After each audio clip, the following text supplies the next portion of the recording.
আসসালামু আলাইকুম প্রিয় এডমিশন শিক্ষার্থীরা, তোমাদের আজকে জাহাঙ্গীরনগর বিশ্ববিদ্যালয়ের এডমিশনের সর্বশেষ আপডেট তথ্য নিয়ে কথা বলবো। তো প্রথমে যদি আমি কথা বলি, এই জাহাঙ্গীরনগর বিশ্ববিদ্যালয় হচ্ছে বাংলাদেশের একটি সর্বপ্রথম আবাসিক বিশ্ববিদ্যালয় এবং এটি ঢাকায় অবস্থিত।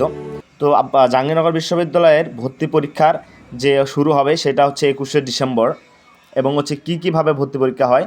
প্রতিটি ইউনিটে শিফট ভেদে কিন্তু জাহাঙ্গীরনগর বিশ্ববিদ্যালয়ে ভর্তি পরীক্ষা হয় এবং ছেলে মেয়ের আসন সমান সমান থাকে এবং ছেলে মেয়েদের মেরিট পজিশন আলাদা আলাদা করে করা হয় ভাইয়া।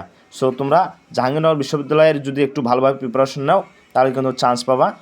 আবেদন হচ্ছে 23শে নভেম্বর থেকে 7 ডিসেম্বর শুরু হবে। এসএসসি এইচএসসি 22-23 এবং 24-25 সেশনে যারা পরীক্ষা দিতে পারবে। সেকেন্ড টাইমারদের জন্য নাম্বার কাটা নেই, 5টি ভুলের জন্য 1 নম্বর কাটা যাবে এবং ভর্তি পরীক্ষায় 80 নম্বরের 80টা এমসিকিউ থাকবে এবং ভর্তি পরীক্ষায় 5 নম্বর 80তে 28 নম্বর পাইলে কিন্তু তোমরা হচ্ছে জাহাঙ্গীরনগর বিশ্ববিদ্যালয়ে পাস করতে পারবা। এরপর আবেদন ফি নিয়ে যদি কথা বলি, এ বি সি এবং ডি ইউনিটের পরীক্ষার আবেদন ফি হলো 800 টাকা, ই ইউনিটের 600 টাকা এবং C1 এবং IBA ইউনিটের কিন্তু আবেদন ফি 700 টাকা। তো তোমরা যদি একটু গুছিয়ে সুন্দরভাবে প্রিপারেশন নিতে পারো তাহলে এই ক্যাম্পাস হতে পারে তোমাদের স্বপ্নের ক্যাম্পাস জাহাঙ্গীরনগর বিশ্ববিদ্যালয়।